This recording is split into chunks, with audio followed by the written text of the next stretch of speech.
Bienvenue sur Parlons de votre mental, le rendez-vous pour venir booster vos ressources psychologiques et votre mindset en écoutant des invités inspirants chaque semaine.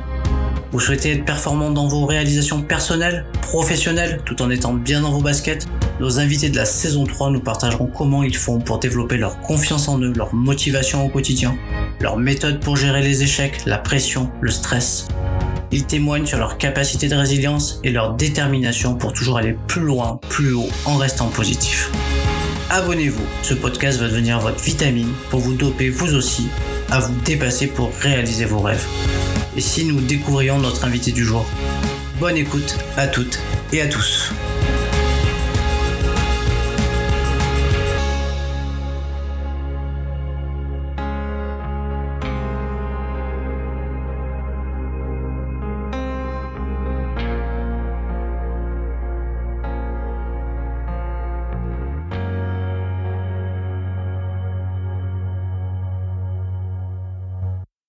Bienvenue à toutes et à tous pour un nouvel épisode de votre mental. Ce matin, on va du côté de Concarneau et je vais à la rencontre de Sigrid Garcia.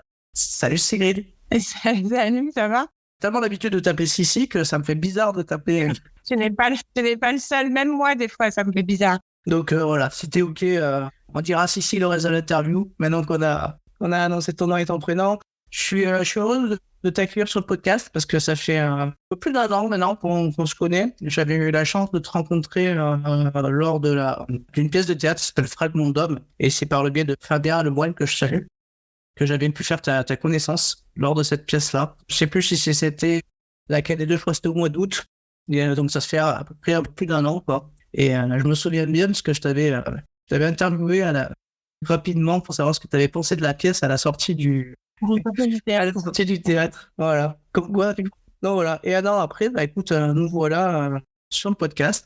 Voilà, j'espère que tu t'es remis de tes frayeurs de Tekentos. Oui, oui. Bah après, moi, j'ai pas mal de phobies ou de peurs. Hein, tu sais, je suis une petite femme fragile. Voilà. Ouais, du coup, écoute, je te remercie. Ça m'a permis de découvrir cet artiste incroyable, l'expérience enrichissante parisienne il y a quelques mois. Alors, on va parler de ton mental aujourd'hui. Le podcast commence toujours par le traditionnel petit portrait chinois. Ensuite, on introspectera du coup, un petit peu ton parcours et on parlera de ta manière de gérer ton mental, ta vision sur ce mot-là, tes astuces, qu'est-ce que tu mets en place, toi, pour gérer différentes émotions. Et puis, on clôturera ce podcast par quelque chose qui te tient à cœur et que tu as envie de partager avec l'ensemble des auditeurs du podcast. Ok.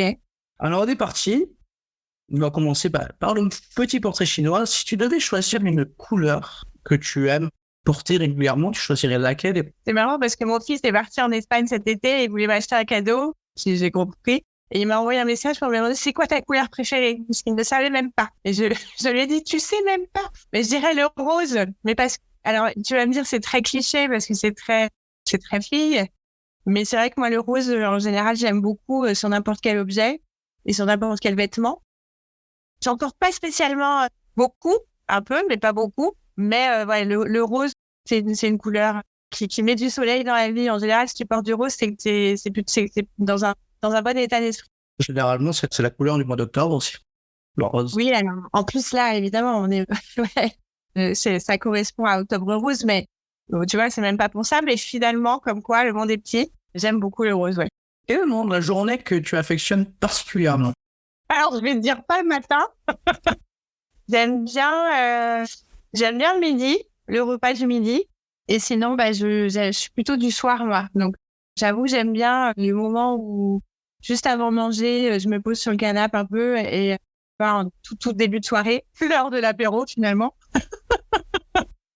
J'ai envie de prendre l'apéro forcément, mais j'aime bien ce moment-là, ouais. Parce que c'est la fin d'une journée un peu remplie en général, et puis après, il y a le repas avec les enfants.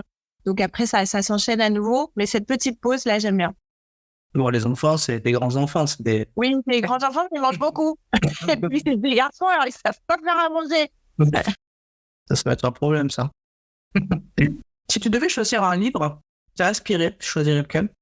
J'ai beaucoup aimé le livre L'éducation sentimentale qu'on lisait quand on était lycéen, un peu par obligation finalement, mais c'est un livre qui m'a beaucoup plu. Le Rouge et le Noir aussi, les histoires d'amour finalement. Donc ça m'inspire dans mes rêves, dans mes envies, mais je suis pas sûre que je respecte. Je suis pas sûre que ça m'inspire dans les faits. Voilà. Ok. Est-ce que tu as une citation qui te guide au quotidien? Une citation Ouais, une citation, un mantra, quelque chose que tu te répètes souvent. que je me répète souvent.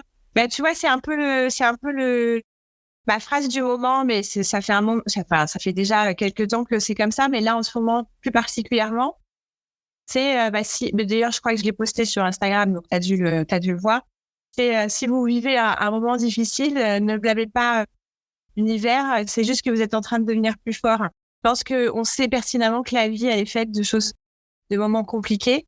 Il faut juste l'appréhender et puis se dire que c'est une épreuve qu'il va falloir surmonter. Mais c'est pas parce que tu vis des moments difficiles que tout doit s'arrêter. Ouais, là, je comprends. Et finalement, c'est dans l'épreuve qu'on arrive à comprendre qui on est. C'est les épreuves qui nous font aller au-delà. Donc voilà. Si on vit un moment difficile, il faut pas blâmer tout l'univers et tout ce qui nous entoure, mais plutôt se dire qu'on est juste en train de devenir plus fort, d'apprendre qui on est. Ouais, c'est une belle citation. Après, le plus dur, c'est d'accepter la situation pour mieux la vivre. Évidemment. Non, mais je dis pas que c'est facile, hein. Ouais, c'est bien, ouais, je me l'avais. Mais c'est vrai que bon, je crois que dans l'état d'esprit que tu communiques, c'est l'acceptation pour prendre les bonnes décisions et, comme tu dis, grandir face à l'adversité. Ouais, exactement. Et puis en fait, finalement, le monde, c'est un peu le miroir de ce qu'on pense, de nos pensées. Donc, si tu regardes les choses différemment, elles sont différentes, elles changent, tu vois. Donc, il faut juste se dire, OK, c'est une épreuve qui est difficile, mais je pense qu'il faut savoir la regarder différemment pour pouvoir voir les angles sur lesquels tu peux t'appuyer. Si tu devais nous donner ta principale qualité, ce serait laquelle? Oula, ça c'est le genre de question que j'aime pas répondre. Ça vient naturellement, je dirais souriant. Je suis quelqu'un d'assez... Bon, après, on se connaît tous les deux, mais tu m'as déjà vu, mais c'est ce que disent en général les gens de moi. Voilà, donc je dirais ça. Et on me l'a encore dit il y a pas très longtemps. Je suis plutôt quelqu'un de... Ouais, je souris beaucoup, je ris beaucoup avec les gens, j'aime ça. Ah, c'est sûr que tu aimes l'humour. Tu te rappelles un peu dedans. Mais j'aime l'humour. Non, j'aime mettre de l'humour dans ma vie. J'aime mettre de la joie dans ma vie. Voilà. Parce qu'on vit dans un monde qui est quand même pas très simple. Hein. Faut être honnête. L'actualité est pas toujours super jolie. Donc, il faut savoir y mettre des paillettes, comme dirait Inès Reg. Ouais, j'aime bien mettre, comment dire, hein. J'aime bien dire que le meilleur des médicaments, c'est de regarder un sketch le matin quand tu te lèves, un sketch à midi, au milieu de la journée pour garder le cap, et le soir avant de te coucher, on en regarde un autre pour rire avant de t'endormir. Finalement, c'est sympa. Moi, je cultive ça. En fait, j'aime bien suivre plein d'humoristes. Des humoristes que souvent finalement, tu repartages, et puis du coup, je suis par la force des choses, parce que du coup, je me dis, tu vois, je m'intéresse un peu à leur parcours, et c'est sympa d'aller les écouter. Il y en a qui sont très marrants. Ah, c'est le but. Heureusement, j'espère. Ouais, non, mais des fois, il y en a qui me font parler, tu vois. Tous les humoristes sont pas tous rigolos. Je trouve bien que, en fait, parfois, ça passe ou ça passe pas, tu vois. C'est subjectif, donc ce qui va te plaire à toi va pas forcément me plaire à moi, et vice versa. Ouais, c'est clair. Mais en tout cas, pour le moment, j'aime bien les humoristes que tu partages, et ça, c'est rigolo. Est-ce que tu écoutes des podcasts? Ça m'arrive de temps en temps, mais c'est pas quelque chose que je fais habituellement. Tu devais en citer un qui te plaît particulièrement, tu sais ce lequel? Il y en a un que j'aime bien, qui est sorti pendant le confinement et qui finalement est accessible à tout le monde et du coup tourné en format un peu humour, donc forcément ça me plaît. C'est Vulgaire de Marine Baousson. Le réseau social que tu préfères, c'est lequel? Instagram. Je suis accro. Je suis complètement accro. C'est une catastrophe. Bon. Ouais, il est bien ce réseau social, il est sympa parce qu'il allie quand même des belles images, maintenant des belles vidéos. Et puis je trouve qu'il est moins pollué que d'autres. Je suis d'accord. Tu devais me citer une personnalité Parce que quand je dis personnalité, c'est pas forcément quelqu'un de connu, ça peut être quelqu'un de ton entourage proche, mais quelqu'un qui t'inspire au quotidien. J'espère qu'il écoutera pas ce podcast, mais Edgar Rive, il y a un humoriste qui commence à bien tourner maintenant, hein, qui commence à être un peu connu. Un peu, s'il écoute, ça va pas lui plaire du tout.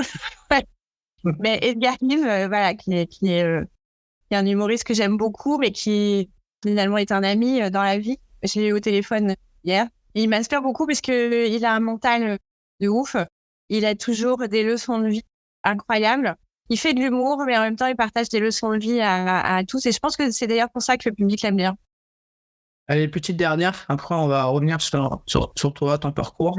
La dernière, c'est si tu devais inviter quelqu'un sur le podcast que tu aimerais écouter parler de son mental, tu voudrais que j'invite.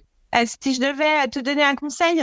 Ah non, si tu voulais inviter quelqu'un sur mon podcast pour écouter son interview et me parler de son mental, tu aimerais écouter qui sur le podcast? Ben, on en revient à Edgar Rive, qui vraiment, pour moi, je pourrais l'écouter des heures, Edgar. Alors, bon, sauf quand il dit des conneries, mais je pourrais l'écouter des heures, il le sait d'ailleurs. Donc, ouais, c'est quelqu'un qui a vraiment une philosophie de vie qui est incroyable. Voilà. Et il a raison, parce que je pense que s'il en est arrivé là aujourd'hui, c'est grâce à ça. Ok, bon, bah écoute, Edgar Rive, si tu nous écoutes. Non,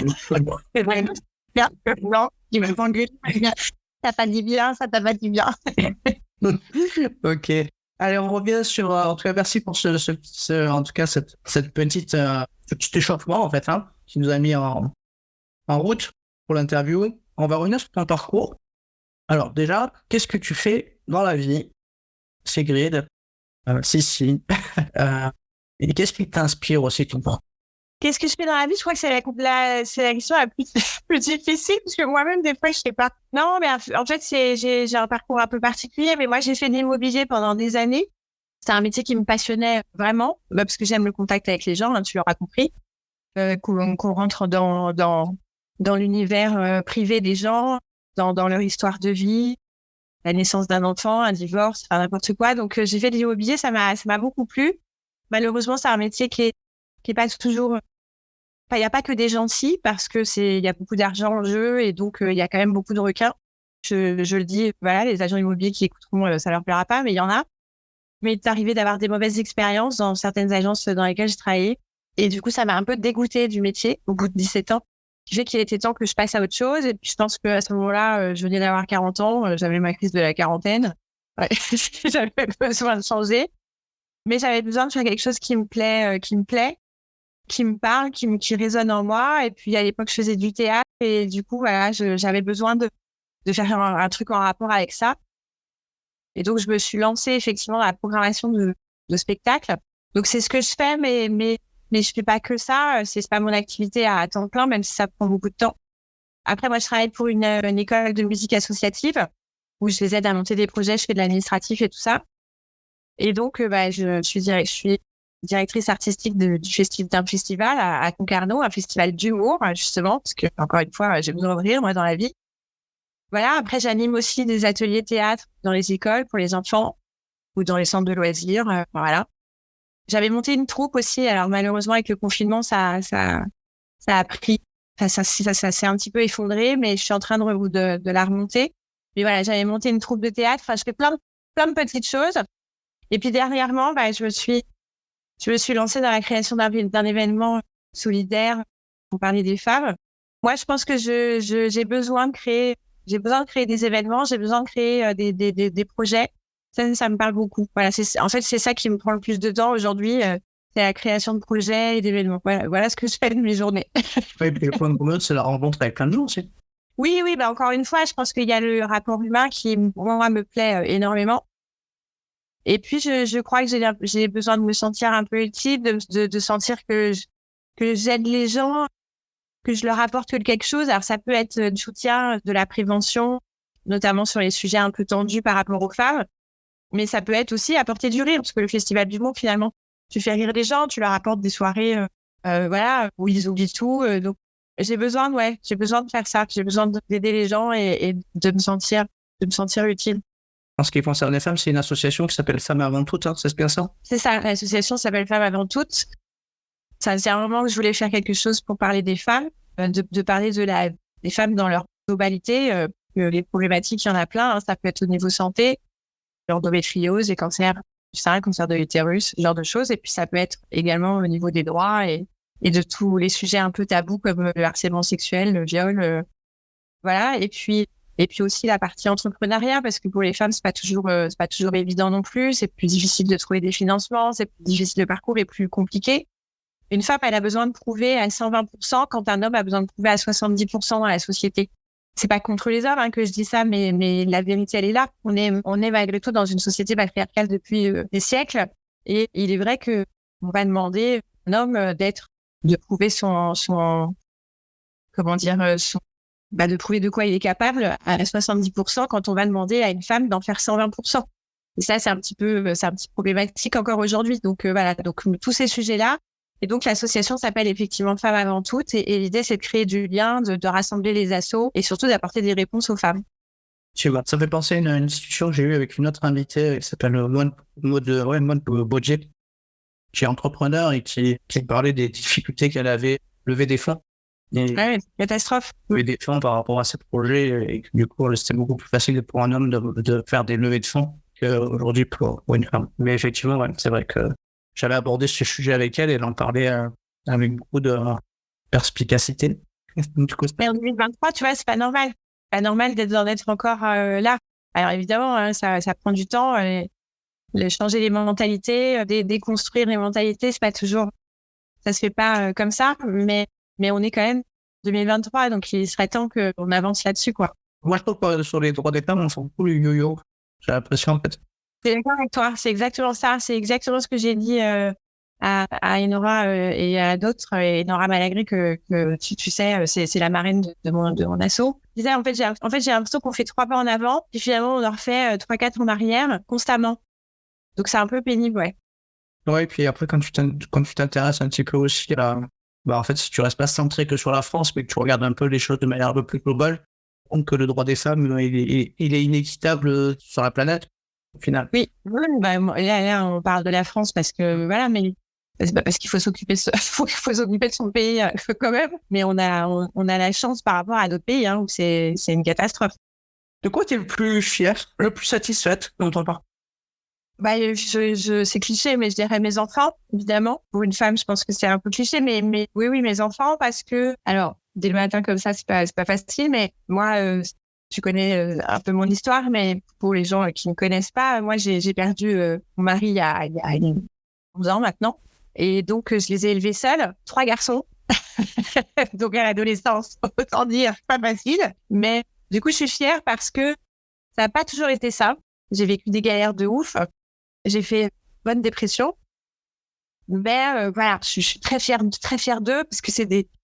Ouais, ça va me toucher, mais parce qu'ils sont bien élevés, parce que c'est des ados, donc c'est un peu casse-bonbon. On va rester poli, mais j'ai pas de gros problèmes avec eux. Ils sont plutôt cool, ils sont plutôt respectueux. Enfin voilà, ils ont une bonne hygiène, enfin une bonne philosophie. Ils respectent les gens. Enfin voilà, je suis assez contente de ça parce que ça n'a pas été facile en tant que mère seule avec 3 garçons. Je comprends tout à fait. Je sais que moi, par rapport à mon histoire, je sais que c'est ma maman qui m'a élevé, même si mon père était loin. Mais du coup, ouais, c'est jamais facile, en fait. Seul, c'est pas simple. Ouais, puis 3 en plus, c'est 3 qui m'en est beaucoup.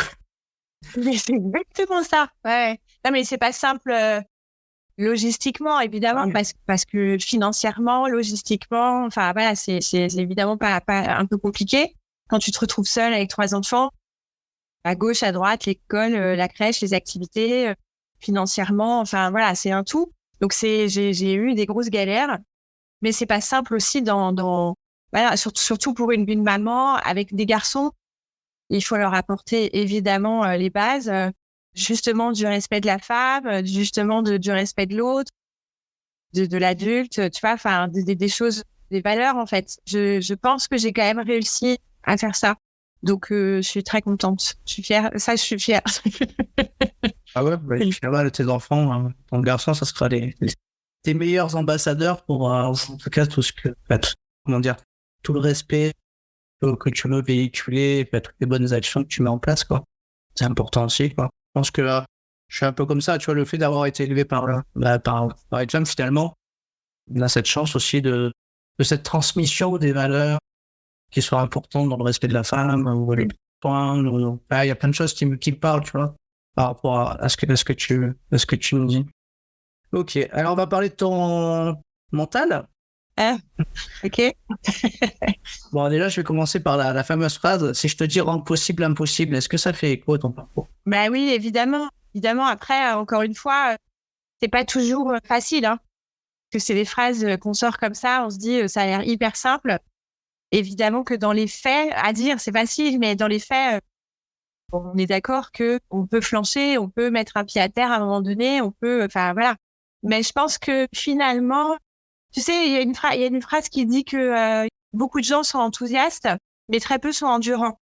En fait, c'est ça. C'est-à-dire que évidemment que c'est bien d'avoir des rêves, des projets et tout ça. En fait, il faut ne pas lâcher. C'est la résilience, c'est devoir continuer même dans l'adversité. En fait, c'est ça. Il y a que ça qui fait qu'on y arrive. Donc oui, rendre possible ce qui est impossible, je pense que à la portée de tout le monde. Et les gens diront mais non, moi je serais incapable. Je pense que c'est à la portée de tout le monde. Après, c'est une question de évidemment une question de mental et une question d'endurance. C'est de ne pas lâcher, même quand c'est difficile, parce que finalement c'est ça qui est le plus compliqué, c'est de ne pas lâcher prise quand la tempête elle arrive, quoi. Ouais, pour moi, il y a 3 étapes, hein. La première, c'est avoir suffisamment de confiance en soi pour se lancer, donc oser déjà, la première étape. Et ensuite, pour moi, il n'y a rien qui remplacera la force du travail, parce que de toute façon, pour pouvoir réussir, il faut quand même il faut travailler, il n'y a pas de secret. Souvent, que ce soit dans le sport, que ce soit dans le côté artiste, c'est du travail. Je veux dire, on répète, et ça demande du temps. Et après, la seule chose qu'on ne connaît pas, comme tu dis, c'est le temps que ça va prendre. Mais du coup, c'est pour ça qu'il faut être et à la fois résilient, comme tu dis, et à la fois tenir dans le temps. Oui, c'est ça, c'est de l'endurance, c'est ça. C'est si tu pars très vite, mais qu'à un moment donné, ça devient compliqué, il faut savoir continuer à courir jusqu'au bout. Voilà, en fait, c'est ça, c'est de ne pas lâcher, en tout cas. Mais je suis d'accord avec toi, la première étape, c'est oser. Et je pense que pour une femme, c'est important de le rappeler, et c'est ce que font les femmes qui font de l'accompagnement, justement, auprès des femmes qui veulent être entrepreneuses et qui veulent se lancer, leur dire que, tu sais, le syndrome de l'imposture, là, il faut arrêter et se le mettre de côté. Il faut savoir oser, il faut se dire, OK, on en est capable. Je pense que la société a tellement laissé penser pendant longtemps, alors moins maintenant, mais pendant longtemps, que une femme, elle n'était pas tant capable qu'un homme, quelle que soit l'activité, hein, d'ailleurs. Hein. Ça peut être dans le sport, ça peut être n'importe quoi, mais du coup, c'est un peu rentré dans le conscient de la femme, et ça, c'est un peu dommage, parce que je pense qu'il faut arriver à se dire non, en fait, je vais oser, parce que moi aussi, je vois pas pourquoi j'y arriverai pas. Oui, et puis après, il y a aussi le rôle des médias de véhiculer les réussites féminines. Regarde, si tu prends un journal comme L'Équipe, la plupart du temps, tu vas retrouver surtout des sports masculins très rares. En fait, tu vois, je dirais, les médias aussi, pour moi, ont un grand rôle à jouer sur... si, tu vois, moi, j'aime bien interviewer des femmes entrepreneurs qui ont osé, quel que soit le domaine d'activité. Mais ce que je trouve intéressant, c'est de me dire, s'il y a une femme qui a envie de se lancer, alors ça sera peut-être pas forcément la même activité, mais en écoutant d'autres femmes qui ont osé, finalement, ça peut leur donner aussi envie de se dire, pourquoi pas moi. Donc, c'est un peu ça. Bien sûr. Mais pour les médias, malheureusement, on est encore, ça commence, mais on est encore dans une société un peu patriarcale. Voilà, c'est important de mettre en avant les réussites masculines, et puis les réussites féminines. On parle vite fait, mais c'est pas la priorité, quoi. Ouais, non, c'est sûr. Alors, le mot mental, si tu devais nous définir ce mot à ta sauce, tu le définirais comment? C'est la capacité, encore une fois, je pense que c'est la capacité à ne pas lâcher, tu vois. C'est tout con, mais c'est ça, c'est la capacité à ne pas lâcher. C'est ce que tu es capable de faire quand justement la situation, elle est compliquée, mentale. La résistance dans les épreuves, tu veux dire? Oui, c'est ça. C'est ça, ce que tu es capable de faire. Je pense que c'est uniquement ça. Voilà. Mais pour moi, mental égale Edgar Rive. J'allais te dire en quoi consiste ta préparation mentale. Donc, est-ce que ta préparation mentale consiste à Edgar Rive?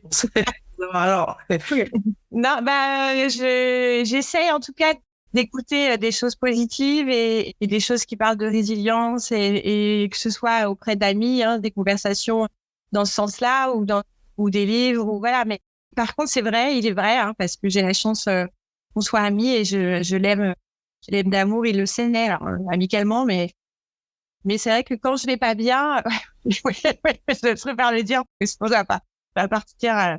Non, mais je sais que quand je vais pas bien, quand vraiment j'ai besoin d'avoir un coup de pied aux fesses, parce qu'en plus, ça, il sait faire, il aime bien me mettre des pieds aux fesses, ben, j'appelle. Voilà. On a eu des très longues conversations, des soirs entiers, où il me remontait le moral, où il me donnait, voilà, les bases d'une philosophie positive. ah ouais, c'est important. C'est important d'avoir. De toute façon, on sait que de toute manière, le parcours de vie, il peut pas être linéaire de toute manière dans tous les cas. Donc forcément, d'essayer, comme on disait tout à l'heure, d'avoir une vision positive, quelle que soit la situation, pour être suffisamment lucide sur la situation et ensuite en dégager on va dire des plans A, B ou C pour s'en sortir. Je pense que c'est ça aussi qui est important, ou être en capacité de monter, comme je dis. Chance déjà, dans un premier temps, c'est de prendre conscience que la vie, elle est pas linéaire. Que la vie, elle est faite d'épreuves, tu vois. Et ça, il l'a dit d'ailleurs, je crois, dans une interview sur Canal+, là, où je sais plus où. Il a fait une interview il y a pas si longtemps que ça, et il disait ça. En fait, le problème de l'être humain, c'est on lui a pas suffisamment dit on lui a fait croire, depuis qu'il est petit, que la vie, c'est génial, tu vois.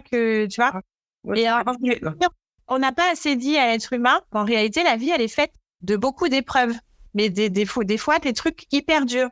Et à partir du moment où l'être humain, il sait ça, si tu en as conscience, c'est déjà plus facile de les appréhender, tu vois. Parce que si tu penses que tu vis dans un monde de bisounours, que ta vie va être géniale, tu vas te marier, tu vas avoir des enfants, tu vas faire ça, acheter une maison, un chien, un labrador, une voiture, machin, non mais, tu vas partir en Espagne, je sais pas où, enfin bref, et faire ça toute ta vie, et qu'il t'arrive jamais rien, bah évidemment que quand il t'arrive une grosse merde, que t'es une maladie grave, ton enfant tombe malade, que t'es une grosse galère financière, que tu perds tu vois, une grosse galère, ou des épreuves très très dures, bah forcément du coup tu dis ah bah merde, donc là tu perds pied. Alors que si effectivement l'être humain avait conscience que la vie elle est faite d'épreuves très dures, et on a tous nos lots d'épreuves différents, mais on en a tous eu à un moment donné au moins une fois une grosse galère, que ce soit santé, financier, familiale, professionnelle, voilà. Et ben, je pense que c'est à partir du moment où tu sais que ça va t'arriver, enfin en tout cas t'as conscience que ça peut arriver, bah, tu l'appréhendes différemment. Et je te dis le mot confiance en soi. Est-ce que c'est quelque chose que tu as acquis avec le temps? Dès petit, tu avais des armes et de la confiance, ou finalement c'est au gré des expériences dont tu parles et des galères, finalement aujourd'hui tu es la femme que tu es, avec suffisamment de confiance pour aborder les projets que tu as envie de mener? Ouais, non, c'est le temps. Moi, j'étais une petite fille qui avait du caractère, un peu casse-couille, mais j'avais pas confiance en moi quand j'étais ado. Pas du tout. Mais vraiment pas du tout. Donc, non, c'est avec le temps. Après, mes enfants seraient là et diraient non, c'est avec l'âge, maman. Parce que t'es vieille maintenant. Non, mais oui, évidemment, avec le temps et surtout avec les épreuves, en fait. Beaucoup de gens, en fait, tu t'en rends pas forcément compte, je pense. Moi, effectivement, je suis passée par beaucoup d'épreuves, de nombreuses, malheureusement, des trucs vraiment très durs. Et tu te relèves, tu t'avances, tu t'en sors. Et puis finalement, c'est les gens qui te disent, mais tu te rends compte, t'as vécu ça et tu t'en es sorti, et ça après, tu t'en es sorti, et ça. Et c'est là que tu te rends compte que, bah ouais, finalement, t'as quand même réussi des trucs de fou et que t'as quand même réussi à te relever. Alors que quand t'es dedans, tu t'en rends pas forcément compte. En tout cas, moi, c'est mon cas. Et du coup, avec du recul maintenant, parce que je sais que beaucoup de gens me disent, bah attends, mais t'as eu ça. Avec du recul, je me rends compte que ouais, j'ai pris confiance en moi, j'ai appris à me relever, j'ai appris à être résiliente, chose que je incapable de faire quand j'avais 18 ans. Parler des gens, je te dis le regard des autres. C'était vachement important pour moi. Encore une fois, parce que je pense que quand j'étais jeune, j'avais pas confiance en moi. Donc, quand t'as pas confiance en toi, de toute façon, le regard des autres, c'est un enfer. Donc, tu lui apportes une place tellement importante dans ta vie alors que tu devrais pas. Donc, pendant longtemps, aujourd'hui, j'en ai rien à faire. Je vais rester polie. Aujourd'hui, j'ai appris à faire moi ce que j'aime. Je fais plein de trucs que j'aime aujourd'hui. Je vis des moments lunaires, des trucs qui m'arrivent dans la vie où et je profite de ça. Et ce que pensent les gens. Parce que finalement, quoi que tu fasses, j'ai appris un truc, c'est que quoi que tu fasses des choses bien ou que tu fasses des choses pas bien, quoi qu'il arrive, tu auras toujours des gens pour te critiquer ou pour te juger. Tu vois? Je sais parce que moi, je n'ai pas l'impression de faire du mal aux gens. Bien au contraire, je suis plutôt quelqu'un de gentil et je fais plutôt des trucs plutôt cool. Et finalement, je me rends compte qu'il y a quand même des gens qui veulent me critiquer, qui veulent juger, alors que j'ai pas l'impression d'avoir quelque chose à me reprocher. Et en plus, je leur ai rien fait. Mais parce que l'être humain, en fait, la nature humaine est quand même plutôt comme ça, hein, à la base. La jalousie fait partie de l'être humain et il y en a qui savent pas la gérer. Et donc, par jalousie, tu as toujours des gens qui critiqueront et qui essaieront de te faire tomber. C'est comme ça, c'est l'être humain. Donc, il faut continuer sa route et puis il faut pas regarder ces gens-là. Ouais, non, c'est mieux, c'est sûr. Mais c'est vrai, c'est vrai ce que tu dis. Il y a toujours des gens qui sont en mieux de ce qu'ont les autres et qui ont du mal à mettre l'énergie sur eux pour avancer, en fait. C'est souvent ça, ce que je dis, c'est souvent quand tu perds du temps à t'occuper des autres, finalement, c'est du temps que tu ne te consacres pas à toi pour tes projets. Donc, Exactement. Donc, en fait, finalement, ils perdent du temps parce que, au final, ça sert pas à grand chose d'être jaloux, mais juste à perdre. Les gens qui sont heureux, ils perdent pas de temps à faire du mal aux autres. Hein. Non. Les gens qui sont heureux, ils s'occupent de soi et voilà. Et c'est les gens qui sont malheureux qui perdent du temps justement à faire du mal aux autres. Qu'est-ce qui te motive et quels sont tes... Alors, quand je dis qu'est-ce qui te motive, c'est quels sont les trucs que tu mets en place pour, quoi qu'il arrive, en fait, te motiver dans les projets que tu as envie de mener, que du coup, tu en as différents. Donc, ça, c'est chouette. Donc, tu as une multitude de casquettes, finalement. Et comment tu te boostes au quotidien, quel que soit ton état d'humeur du jour, point de physique? Je vais revenir sur mes enfants, mais évidemment, mes enfants font que j'arrive à me motiver parce que pour eux, de toute façon, tu ferais, enfin, je pense que n'importe quel parent déplacerait une montagne pour que ses enfants soient bien. Donc voilà, j'essaye encore une fois, comme tant que maman seule, pas toujours facile, et donc j'essaye de faire au mieux pour qu'ils soient bien. Voilà, qu'ils soient contents, enfin, qu'ils soient heureux.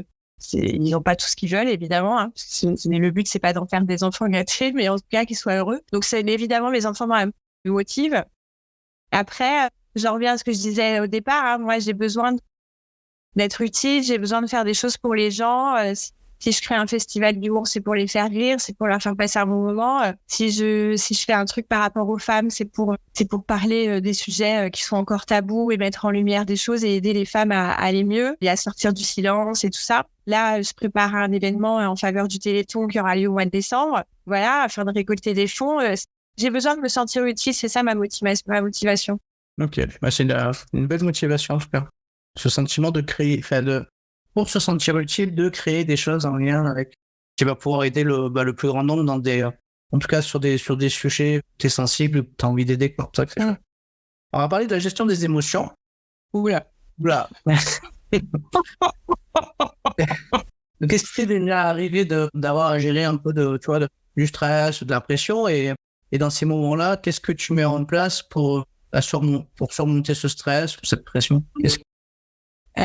Oui, alors oui. De toute façon, moi, je suis assez... j'ai appris à moins stresser, à pas stresser, mais à moins me mettre la pression. Et oui, moi, je me mets la pression assez souvent. Qu'est-ce qui m'a...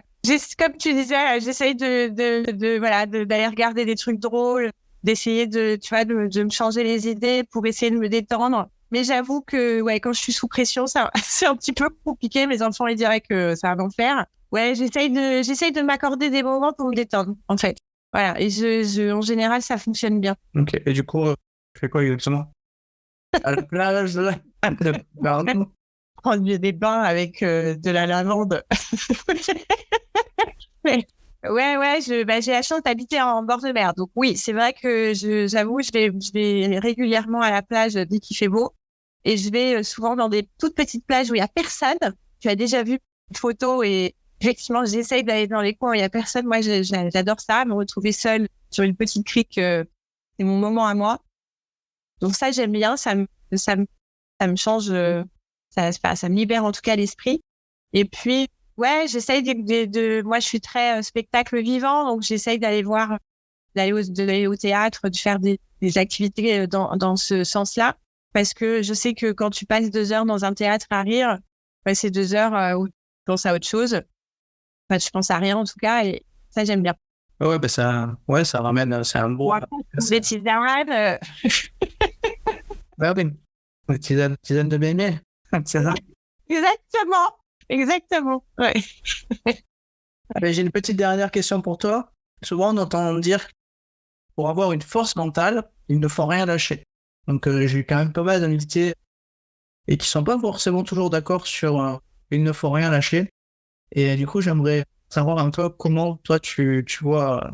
Mais en fait, c'est parce que je pense que dans la notion il faut rien lâcher, je pense qu'il y a deux notions en fait. C'est évidemment que, comme on l'a dit tout à l'heure, il faut savoir être endurante, c'est-à-dire que si tu cours vite au début, tu vas pas sur la longueur au niveau timing, forcément tu n'arrives pas au bout de ton projet ou au bout de ton rêve. Il faut savoir aller, en tout cas ne pas lâcher dans le sens continuer, persévérer. Voilà, c'est la persévérance. Mais je pense qu'il y a une notion importante, c'est qu'il faut savoir lâcher quand il faut lâcher. C'est-à-dire que quand tu te rends compte, parce que des fois, tu sais, on a des idées, des rêves, c'est tout con, mais moi, par exemple, je vais donner un exemple. Moi, j'aime bien chanter,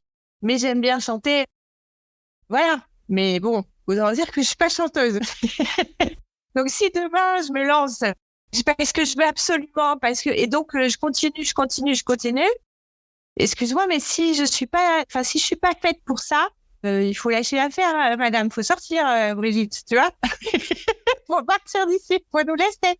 Et en fait, je pense que c'est ça la notion de faut rien lâcher. Faut rien lâcher, faut persévérer quand t'es dans l'adversité, quand il y a des choses compliquées, quand le projet est pas simple parce qu'il y a des difficultés qu'il faut surmonter. Ça, il faut pas lâcher, il faut aller jusqu'au bout. Par contre, si toi, tu te rends compte que c'est pas ta place, que t'es pas fait pour ça, parce que malheureusement, il y a des gens qui s'en rendent pas compte, ou qui s'en rendent compte et puis qui continuent.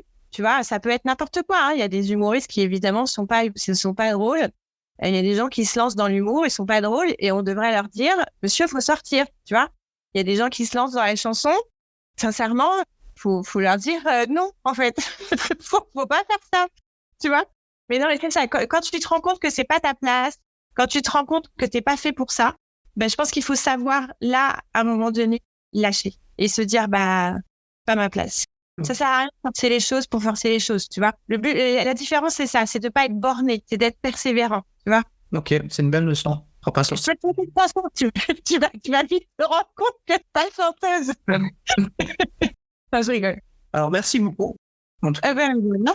cette interview, comme tu sais, en fait, le mot de la fin, il va te revenir pour, en tout cas, sceller cet épisode. Et si tu as quelque chose, en fait, qui te tient à cœur, de partager, quelque chose que tu n'as pas encore dit dans le podcast, hein, auprès des auditeurs, qu'est-ce que tu aimerais, en tout cas, déposer, parce que tu sais, souvent, on retient souvent le mot de la fin. Et quel est ton mot de la fin? Qu'est-ce que tu as envie qu'on retienne de cet épisode? C'est dur, hein, mais ouais, c'est pas facile. J'ai dit tellement de choses que j'ai l'impression que je me répète, mais non, c'est vrai que là, ce que je viens de dire, c'est un peu ça, hein. C'est malgré toutes les difficultés. En fait, il y a une phrase aussi que j'aime bien qui dit quand ton cœur est brisé, il faut savoir faire de l'art avec les morceaux, tu vois.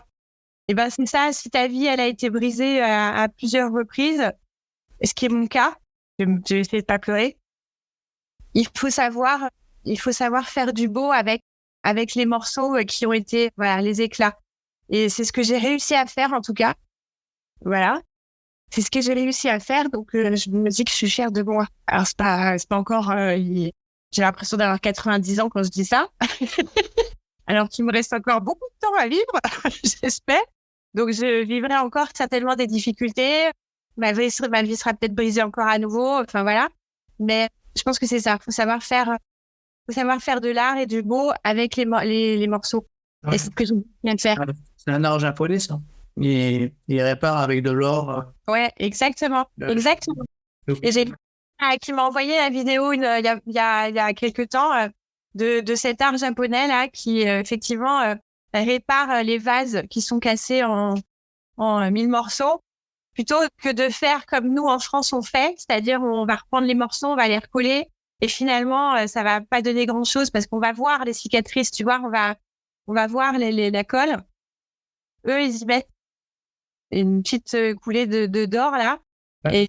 Et finalement, le vase, il est encore plus beau après. Tu vois, il est plus beau quand il a été brisé. Et ça, c'est le mot de la fin. Voilà. Je pense qu'on est encore plus beau quand on a été brisé et qu'on a réussi à recoller les morceaux. Ça sera un mot de la fin. Merci beaucoup, Sigrid. De rien. Content. Et puis, dans le descriptif de l'épisode, je mettrai les... du coup, tu me donneras... tu vas me les écrire. Je pourrais les mettre... éventuellement les sites internet du coup pour le spectacle et pour l'association que tu mets en avant, Femmes avant toutes. Si cet épisode t'a plu, tu peux le partager en me taguant ou en lui laissant 5 étoiles sur Apple Podcast. Tu pourras aussi être tiré au sort pour gagner un test HomeSat pour évaluer tes qualités mentales.